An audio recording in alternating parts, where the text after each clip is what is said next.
Hello, my name is Sam and this is my video for my second half.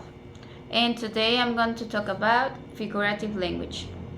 Figurative language is a creative way of using words to express ideas, feelings, and descriptions. And instead of saying things exactly as they are, we use comparisons and imaginative expressions to make our language more interesting and powerful.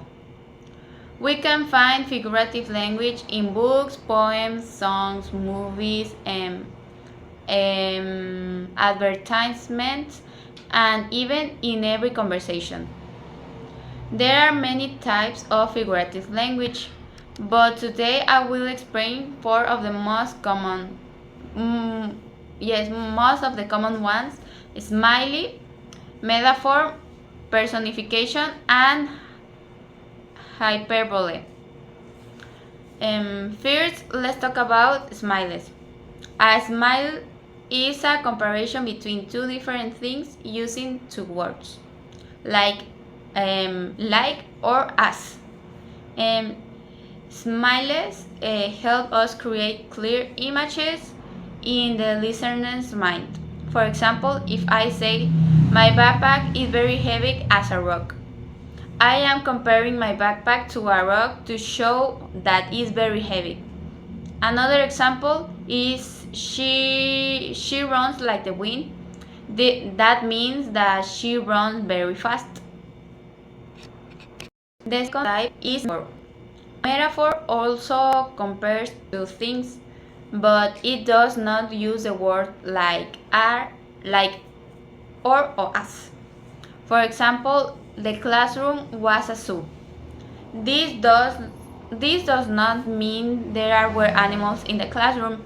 It means the classroom was noisy and chaotic. Another example is time is money. The metaphor suggests that time is valuable and should not be wasted.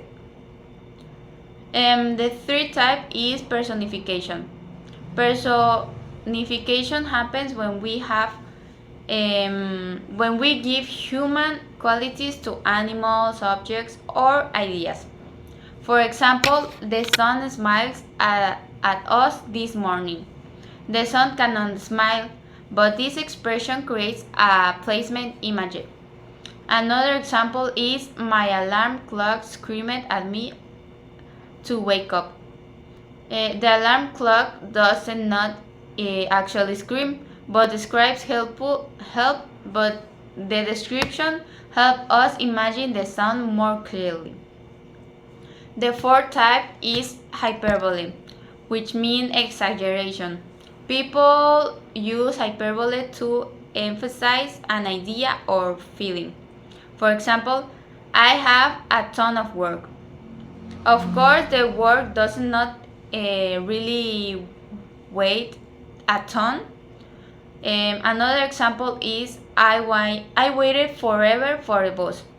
The person didn't wait forever, but they want to show that they wait too long. Figurative language is very common in daily life. For example, when I wake up early for school, I might say, I'm as tired as a zombie. When I have many exams, I might say, my brain is going to explode. These expressions are not literally, but they help communicate my feelings more effectively. We also find figurative language in music and social media.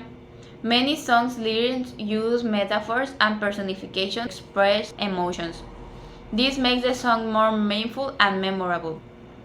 Writers and speakers use figurative language because it captures people's attention and makes communication more engaging. Okay? In school, understanding figurative language is very important. It helps me understand stories, poems, and articles more easily. When reading literature, I can identify the authors deeper, meaning instead of only focusing on the literal words. And it also helps me improve my reading because I can make my essays, stories, and presentations more creative and interesting.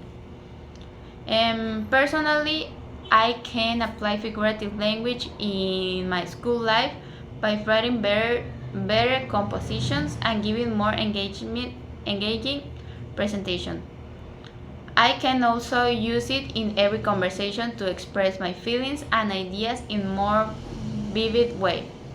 For example, instead of saying I'm very busy, I could say I am juggling 100 tasks.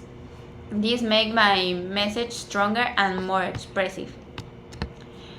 In conclusion, figurative language is an important part of communication. The most common types are smiles, metaphor, personification, and hyperbole.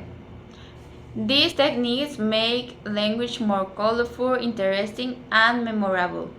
By understanding and using figurative language, we can become better readers, writers, and speakers.